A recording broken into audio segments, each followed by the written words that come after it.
Halo, ketemu lagi dengan kami dari AOP Academy. Kali ini kita akan membahas dan belajar tentang pentingnya manajemen cash flow. Dan kita angkat kasusnya dari bangkrutnya Sritek. Jadi kita akan bahas bagaimana Sritek bisa bangkrut dari sisi manajemen cash flow.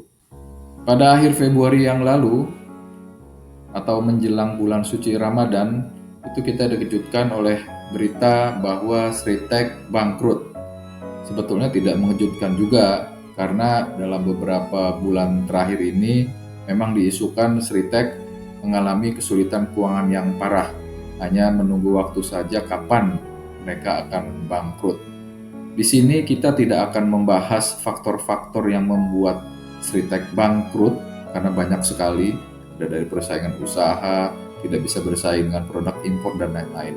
Di sini kita akan membahas dari sisi analisa laporan keuangan khususnya cash flow.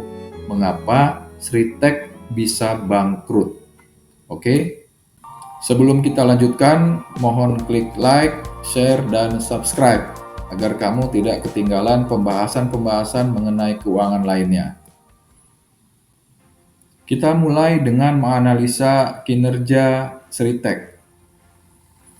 Dari tahun 2021 sampai dengan tahun 2024, tepatnya per September 2024, itu Sritek mengalami kerugian secara konsisten. Pada tahun 2021, bahkan kerugian mencapai 1,1 miliar dolar. Dan pada tahun 2024, kerugiannya mencapai 66 juta US dollar. Selama 4 tahun ini, Sritek betul-betul kesulitan dalam kinerja keuangannya.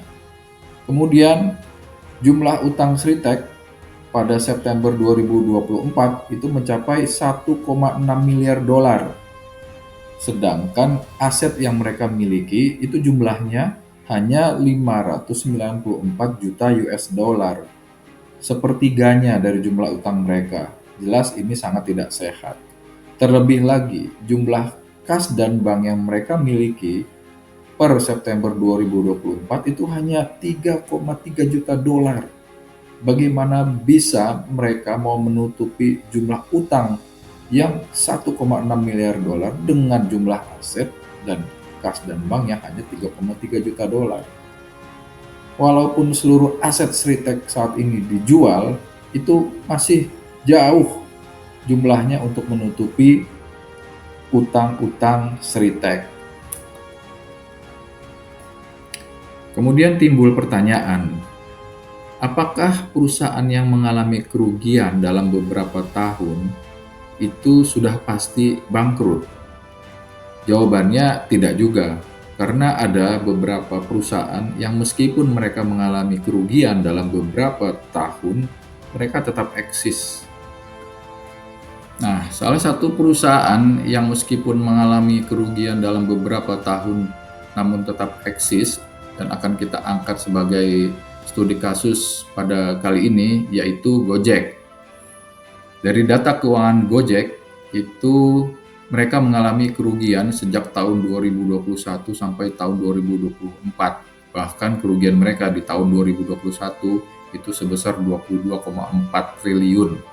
Kemudian di tahun 2022 kerugiannya meningkat drastis menjadi 40,4 triliun. Dan di tahun 2024, yaitu per September, jumlah kerugian mereka sebesar 4,5 triliun. Perbedaan Gojek dengan Sritek ada di jumlah utang, jumlah aset, dan kas banknya. Gojek itu jumlah asetnya masih jauh lebih besar dibandingkan dengan jumlah utangnya. Jumlah aset Gojek sebesar 43,8 triliun, sedangkan utangnya hanya 12,1 triliun. Terlebih lagi, jumlah kas dan bank Gojek di September 2024 itu jumlahnya 20,5 triliun, sedangkan utangnya hanya 12,1 triliun. Jadi dari sisi aset dan posisi kas, Gojek masih aman untuk memenuhi semua kewajiban-kewajibannya. Jadi jelas sekarang perbedaan Gojek dan Seritek itu ibarat Gojek adalah orang yang punya uang, sedangkan Seritek itu orang yang sudah kehabisan uang. Jadi di sini meskipun mengalami kerugian yang jumlahnya puluhan triliun, namun Gojek itu mereka masih memiliki kas yang lumayan besar karena ditopang oleh investor-investor Gojek. Sedangkan Seritek itu keuangan mereka jauh lebih kecil dibandingkan utang mereka. Sehingga Seritek mengalami kegagalan bayar atas utang-utang mereka. Jadi sudah jelas perbedaan di sini. Jadi manajemen cash flow Gojek itu jauh lebih baik dibandingkan dengan manajemen cash flow Seritek. Seperti yang sebelumnya kita bahas tadi bahwa kesalahan fatal Seritek yaitu mereka gagal untuk memanage cash flow mereka. Jadi mereka itu gagal untuk memproyeksikan arus kas masuk mereka di masa mendatang untuk menutupi semua kewajiban-kewajiban mereka yang akan jatuh tempo. Pada akhirnya, karena kegagalan tersebut, pada saat jatuh tempo mereka tidak mempunyai atau tidak memiliki cukup sumber dana untuk memenuhi kewajiban tersebut, yang pada akhirnya membuat kreditur beranggapan bahwa Seritek tidak mampu untuk memenuhi kewajibannya. Akhirnya para kreditur mengajukan permohonan pilot. Disitulah permasalahan Seritek. Karena tidak ada sumber pendanaan baru yang bisa mendanai kebutuhan dana Seritek. Kalau tadi kita bahas Seritek bangkrut karena mengalami kerugian dalam beberapa tahun terakhir, kemudian mereka juga gagal dalam memanage cash flow-nya. Lalu bagaimana dengan Gojek yang juga sama mengalami kerugian dalam beberapa tahun terakhir ini, meskipun posisi cash flow dari Gojek itu masih jauh lebih baik dibandingkan Seritek. Tapi kira-kira pertanyaannya, sampai kapan Gojek akan bertahan? Perlu diketahui bahwa akumulasi atau total kerugian Gojek sampai dengan September 2024 itu jumlahnya sebesar 213 triliun. Jumlah yang luar biasa besar. Dengan kerugian seperti ini sebetulnya pertanyaannya, kapan Gojek akan mulai mencetak keuntungan atau laba? Ini penting bagi investor. Jika tidak ada kepastian kapan Gojek akan mencetakkan laba, tentunya investor akan mulai berpikir ulang untuk terus berinvestasi di Gojek. Nah, permasalahan besar akan timbul kalau investor sudah mulai berhenti untuk mengucurkan dananya di Gojek.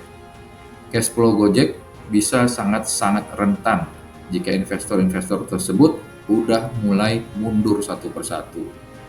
Ya, kita lihat sajalah ke depan bagaimana bisnis Gojek dapat bertahan sampai akhirnya nanti.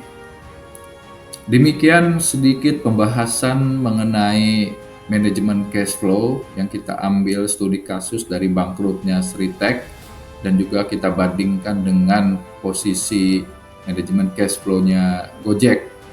Jadi di sini bisa kita tarik kesimpulan betapa pentingnya cash flow bagi sebuah perusahaan. Tidak peduli perusahaan itu rugi seberapa besar, sepanjang cash flow-nya masih aman, maka perusahaan tersebut kemungkinan besar tidak akan bangkrut dan akan tetap eksis. Oke, semoga bermanfaat. Jika video ini mencerahkan kamu, silakan share kepada teman-teman kamu dan jangan lupa untuk share, like, dan subscribe. Terima kasih.